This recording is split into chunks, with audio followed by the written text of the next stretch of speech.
Good day, everyone. Welcome to part I of lecture number 7, and this is the last part of lecture 7. So, basically, in this particular lecture, we will recap RISC-V instructions and we will discuss some of the examples so that we should be able to write programs in RISC-V assembly language. Okay, so as we had discussed in the RISC-V instruction set architecture, we have explained 37 instructions, out of which some are arithmetic instructions, logical instructions, load instructions, store instructions. And for example, in case of a load instruction, let's say we have to load data, then the load instructions are like this: load x1 comma 5x2. Okay, so this says that load data from this particular location and store in and load the data in x1. So this is our this register, we call this register as rs1, and this is our base register, and this 5 is our immediate. Okay, likewise we have different other instructions. For example, store word. Okay, and in store word we write, for example, I can write the instruction as, the store instruction is, let's say, x is 12, then 8x15. So here again x is the immediate, and this acts as rs1, this is rs2. So using these two, we will calculate the effective memory address, and after calculating the effective memory address, we will store the value contained in this particular register at this memory address. Okay, so these are the examples of load and store instructions and their format. So we will now use the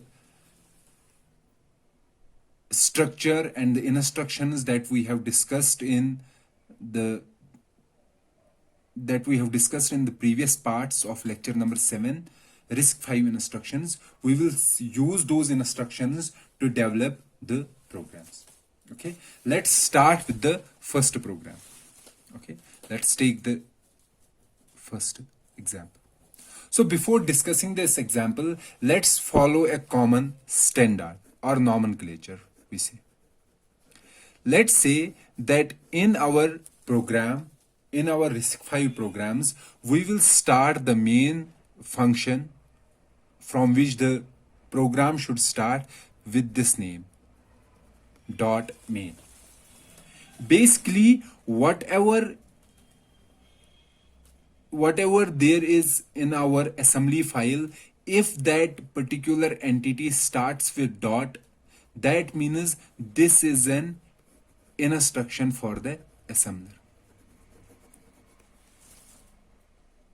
Okay, so dot main says to the assembler that this is the main function. From this particular point, you have to start executing the program. And if you have some other function in your program, let's say if you have main and if you have some other function, let's say add, then you will write that function as dot add and will write the instructions in that particular function.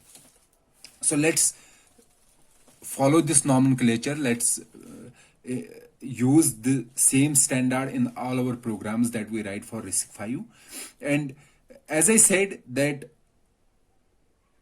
for starting any function, name that function. Let's suppose we have a main function, we will name it as dot main. We have some other function, write it as dot add. Okay, and we always start from this particular function, dot main. Right? So with this in mind, let's start writing the programs in RISC-V. Okay, let's take the first example. Let's say we have to convert following code to assembly, or we have to write the assembly program in RISC-V assembly program for the following code. The code is, let's say the code is a is equal to 3, b is equal to 5, c is equal to a plus b, and d is equal to c minus 5. Okay. Let's map these variables. Let's say a is mapped to register x2, b to x3, c to x4, and d to x5. Okay, and we know that there is a register x0 which always stores 0. X0 always has 0 in it. Okay, so the first thing is that we have to move 3 in x2. So how will we move 3 in x2? Since we don't have a move instruction in RISC-V, we don't have this instruction, move instruction. This is a pseudo instruction. Pseudo instruction means this operation is performed. However, we have a separate instruction for this, and that is add I, or simply add. These two instructions can easily perform the move operation. So what? We have to move 3 in x2. So we will write add immediate x2 comma x0 comma 0. So add I is an instruction that says this is a destination and these are my source operands. So add these two. So no, sorry, not 0, 3. So add these two entities and store the value in x2. So what is there in x0? x0 is 0. This is 3. 3 plus 0 is 3. So x2 will contain 3. So this instruction implements the move instruction. So the first statement is done. We have been able to move 3 in A. Likewise, we will do for 5. So we will write add I x3 x0 5. Okay. Now our x2 contains 3. This our x3 contains 5. Now we want A plus B in C. And what is C? C is x4. So we will write add x4 x2 comma x3. So add x2 and x3. This is A, this is B, and place the result in x4. Okay, and the last is D, C minus 5. So subtract 5 from C. So how will we subtract? Somebody will say we will do sub I. Okay, D is x5, x5 comma C is x4, x4 comma 5. Okay, subtract 5 from x4 and store the result in x5, this instruction. However, we know that there is no sub I in RISC-V. There is no sub I instruction in RISC-V. So we will do the same operation using add I. Okay, how I will do? I will write add I x5 x4 minus 5. So that means add this to x4. So adding this to x4. What is x4? x4 is our C. So C add minus 5 and store this value in x5. And what is x5? x5 is our D. So we have stored C minus 5 in D. So this is our assembly program for this higher level program. And since I said that we will start every program with dot main, let's say the main function. So we will write dot main, add I, this. Okay, this is our program, RISC-V instruction program for this particular code. Fine. Let's continue with another example. Let's say we have an array A, and this array has 10 elements. How many elements? 10 elements. Okay, and this array is stored in memory. Let's say this is my memory.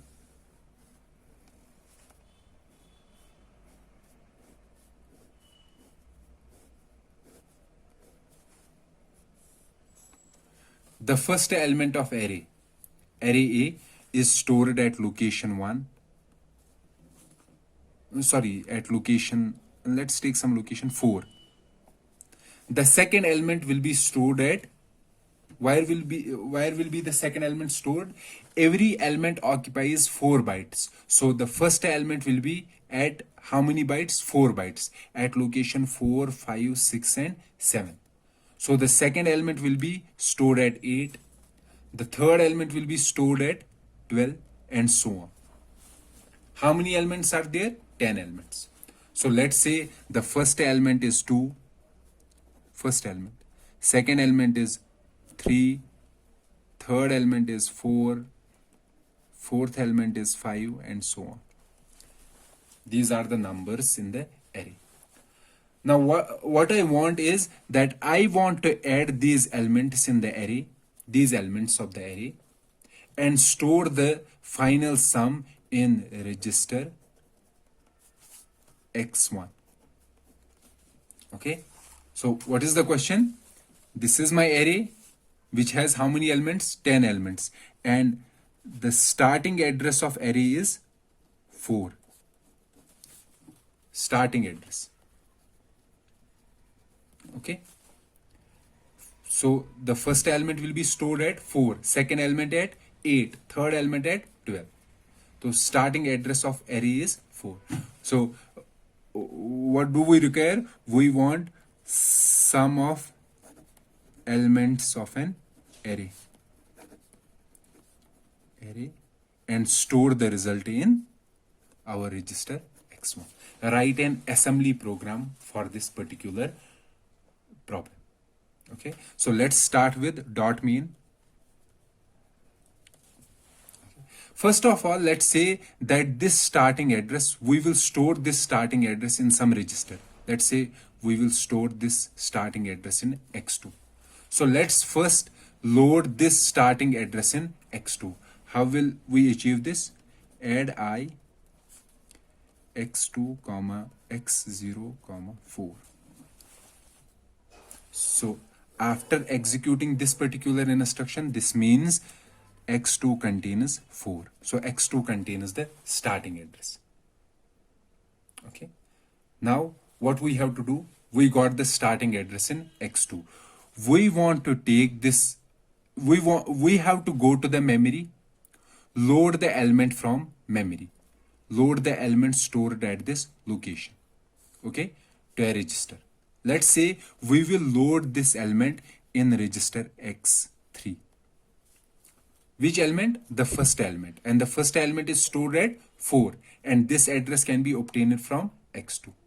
So we will load word, okay, load word in x3, which is stored at x2, and offset or immediate will be 0. So immediate is 0. 0 says the first element. Okay, it will be x2 plus 0. x2 is 4. 4 plus 0 is equal to 0. So it will, this is our effective memory address. So the load instruction will go to this memory, take the data from this location, and will store that data in x3. Okay, now what we have to do? We have to load these elements one after the another, and then add these. What we have to do? Add these elements at the end. Add all these elements and store in a register. Which register? x1. So let's initialize x1 to 0. Okay, so let's say add I x1 comma x0 0. So initially the x1 contains 0, or we can say the sum is initially 0. Now we have to add elements to this. We have to add the array elements one after the another. Okay, we will do add x1 comma x1 x3. So the job of first one is complete. What was x3? x3 was the first element. This, the first element that is stored at 4, at location 4. Okay, so x1 now contains the first element. of an array.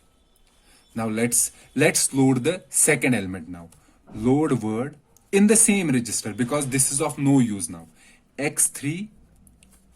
Now the second element will be stored at what was there in X2. X2 contained the base address. Okay. Now the second element will be 4 plus base address. Why 4 addition? 4 addition is here because one word is stored at 4 bytes. Okay, so we will do load word x3 4 x2. So what was in x2? X2 was 4. Now effective address will be this x2 plus this immediate 4 plus 4 is equal to 8. So we have to go to this memory location 8 and load the word from this location, and that will be stored in x3. So now x3 will contain second element.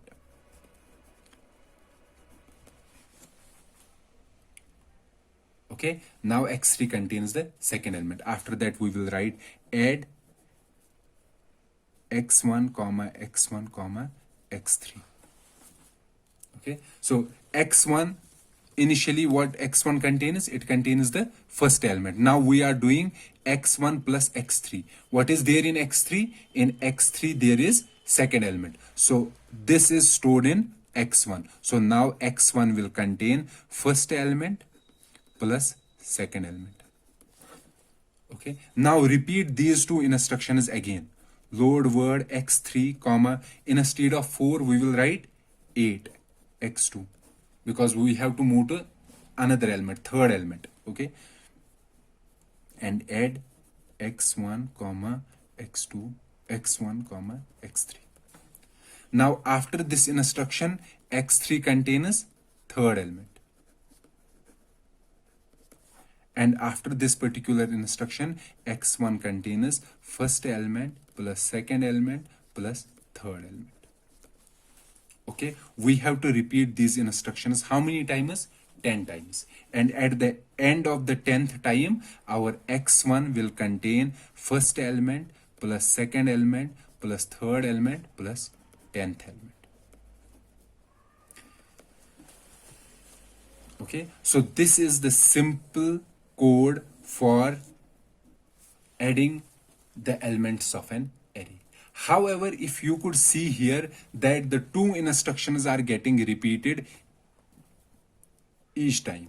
Okay, so this is kind of a loop in which the instructions are getting repeated. How many times? How many times they are getting repeated? 10 times. So instead of repeating the instructions 10 times, why can't we have a loop in assembly program? And in assembly program, loop is implemented using branch instructions. Okay, so we have to execute the loop how many times? 10 times. So let me rewrite this program using the branch instructions. Okay, so let's write the program in the loop format, the same program in which we have to add the 10 elements of an array. Let's say x2. First, before writing the program, assembly program, let's first keep some things cleared out in higher level language. Let's say x2 contains our base address. So what is our base address? Base address is 4. Okay, and what we have to do, we will first initialize x2 as 4, and our x1 contains the sum. So sum should be initially 0. So initial value in x1 should be 0. Okay, and we have to run a loop how many times? 10 times, because we have to add 10 numbers. Okay, so we need a loop variable. Loop variable here, let's say loop variable is stored in x5. So what should be in x5? X5 we should have 10 initially, and in each loop we will, in each iteration we will decrease x5 by 1, and we will stop when x5 becomes 0. This is the stop condition. Okay, and apart from that, what else is required? Yes, we have a loop. For example, in higher level we have to run this loop. For we have an initialization. Initialization is this, x5 is equal to 10. Then we have to check a condition. These two parts, this condition checking and decrementing, this is done in each iteration. Okay, checking the condition and decrementing. If the condition is true or false, then we take the whether we have to take the branch or not. Okay, and decrementing, which variable we have to decrement? X5. And after decrementing, we have to check the condition. We have to compare this x5 with 0. Okay, so 0, we know that 0 is stored in x0, so we will compare x5 and x0. If it is equal, x5 and x0 is equal, if x5 and x0 is equal, then we have to exit. Or we can say if x5 and x0 are not equal, is not equal to x0, then we have to do next iteration.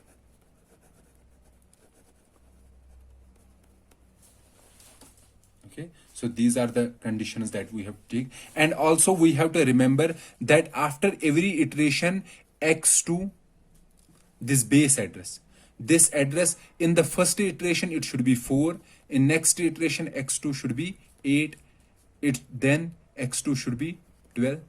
Okay, it should be like this. So we have to update x2 in each iteration. Okay, so let's write the program dot main. So assembly program always starts from the main and goes in sequential format, one after the another. The sequential format is broken only when there is some branch instruction. Otherwise, it will go in straight execution. And it will exit when it receives the last instruction. That means when there is no instruction after that particular label or after that particular instruction. So let's start from the main. So first, base address in x2, add I, x2, x0, 4. Initialize x1 as 0, add I, x1, x0, 0. Okay, x5 as 10, add I, x5, x0, 10. Then starts our loop. And what we have to do in the loop? In the loop, we have to do these two operations, decrementing and condition. Condition will be implemented using branch. So branch instruction will do the condition. Decrementing will be done by add I. And apart from these two, we have to execute two instructions. What are those two instructions? One is the load, another is add. Loading the data from memory and adding that data. Okay, so let's start the loop and let's name the loop as label. You can name it anything, loop 1 or loop 2. Okay, let's start. The first instruction will be load. So load the first element and add x1, x3. So this is adding element one after the another. So since I said that x2 will change, first it is 4, then it should become 8. So we have to increment x2 by 4 each time. So I will do add I, x2, x2, 4, incrementing x2. Then comes the decrementing of this, decrementing of loop variable. So decrement loop variable. Loop variable is x5. So after decrementing, what we will do?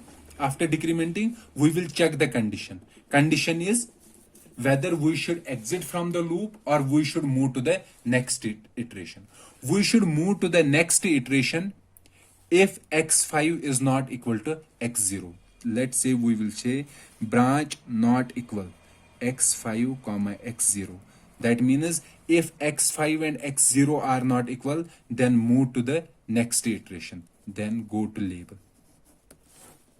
Else it will, else we don't have to write anything, because if the condition is false, that means x5 and x0 are equal, then it will go to the next instruction. It will not take the branch. So since there is next iteration, it will exit itself. Okay, so let's recapitulate this. So if x5 is not, let's take the first iteration. First iteration, it will load the first element. Okay, then it will add that element to x1. Then it will change the effective memory address to point to the second element. It will decrement x5. It will compare x5 and x0. Since x5 will be 9, because we have decrementing here in the first iteration. 9, so 9 is not equal to 0. So the condition is true. Branch is not equal. They are not equal. So it will go to the label. Label means go here. So start from this point. It will again move in this direction. How many times? 10 times. After 10th time, x5 will be 0, x0 is 0. Branch not equal. That means if they are not equal, then only branch. Since they are equal, x5 and x0 are equal, so we don't have to branch. We have to move to the next instruction. Since there is no next instruction, so it will exit itself. And finally, in our x1, we will be having the sum of 10 numbers. Okay, so this is the assembly code using the branch instructions for adding 10 elements of an array. Okay, let's move to the next example, where the example 3, and in this particular example we are going to compare two registers. Let's say we have to compare x1 and x2. Compare these two. And if x1 is less than x2, then store 5 in 5. Else store 2 in x5. Okay, let's say this is our program that we have to write in RISC-V. We have to compare x1 and x2. If x1 is less than x2, then store 5 in x5, else store 2 in x5. Let's do this. Let's write the program. Let's start from the main. Okay, x1, x2 already has some data, so we don't have to move anything in x1 and x2. So what we will do, as I said, we will start from the main. Let's say, let's use the branch instruction for comparing x1 and x2. Let's branch less than x1 comma x2. If x1 is less than x2, then we will branch to some loop. For example, the loop is written here. Loop. Okay. Loop is written here. So branch less than, if x1 is less than x2, then go to loop. So this, it has to go to this location if x1 is less than x2. So if x1 is less than x2, what we have to do? Store 5 in x5. Okay, store 5 in x5. So we will do add I x5 comma x0 comma 5. So this will store 5 in x5. Okay, this is done. The next is branch greater than x1 comma x2 comma loop 2. So this says if x1 is greater than x2. Okay, if x1 is greater than x2, we will go to loop 2. That means in that specific case, we have to store 2 in x5. So we will do loop 2 will be add I x5 comma x0 comma. Okay, or we can also write as I remember, branch greater than or equal. That is also one instruction. I don't remember it exactly, but I think there is one such instruction. So let's run this program. Let's start from, let's take x1 contains 2, x2 contains 4. Okay, let's take this example. Branch less than, that means if x1 is less than x2. So here x1 is 2, x2 is 4. So the condition is 2. 2 is less than 4. So we have to go to loop. So we will go here. Add I x5 comma x0. So here x5 will have 5. Now the program has not ended yet.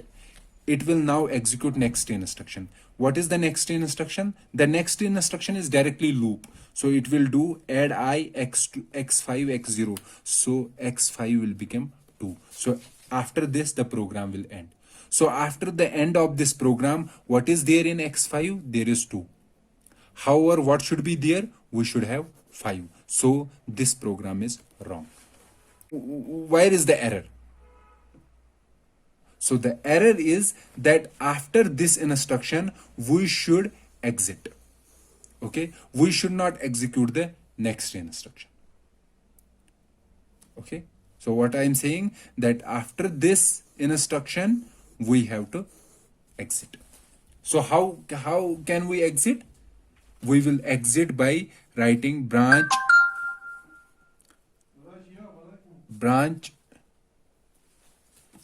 equal x0 comma x0 comma exit. So let's say exit is here. So branch equal means if x0 is equal to x0, since they are equal, so it will go to exit. So it won't execute this instruction, but instead it will jump here, exit, and it will exit from this particular program. Okay, so this was the program in which we compare two registers, and after comparing these two registers, we stored some value in some other register. Okay, so this was the example third. Now there are some other examples that you should try, and you should try out yourself. Write the assembly code for the same. Let me write some of the programs here that you have to try for. Let's say we have to multiply x1 and x2 and store result in x5. But please keep in mind that there is no multiply instruction in our RISC-V instruction set architecture. RISC-V RV32I, there is no multiply instruction. So you have to perform this multiplication using add instruction, the repeated add. So you have to run the loop. Okay. So please write the program for this particular problem. Another program that you should write is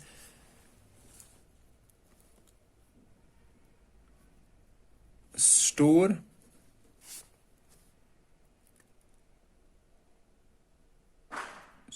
the sum of first 10 natural numbers at memory address. So I am giving the memory address in hexadecimal: A, B, C, D, 1, 2, 3, 4. Since we know every memory address is of how many bits? 32 bits. Okay, so it is a 32-bit address. So you have to store the sum of first 10 natural numbers at this particular memory address. So first find the sum of 10 natural numbers using the RISC-V instructions, and then store that value at this particular memory address.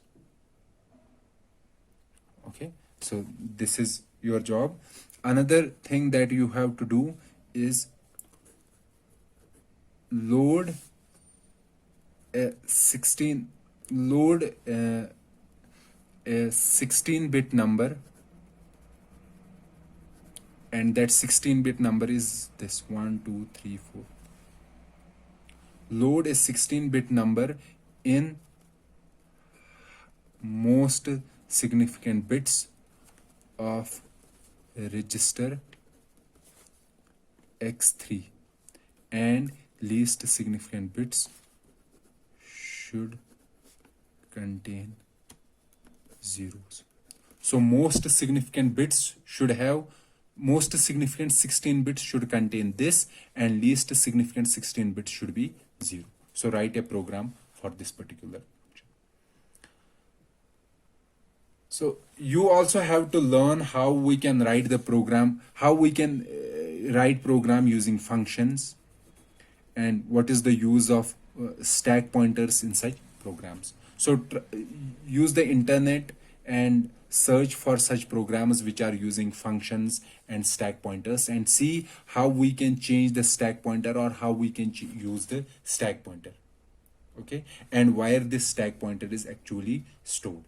Since I said that stack pointer is stored in x2 and return address in x1. So implement functions. So learn how to implement functions using in RISC-V instruction set architecture. So do another program, find the factorial of a number stored in x5.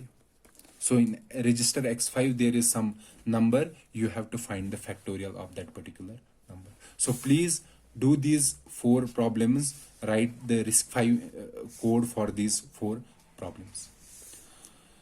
So this ends our lecture number 7, and we will continue the compilation flow in lecture number 8. So let's meet in next lecture. Till then, goodbye.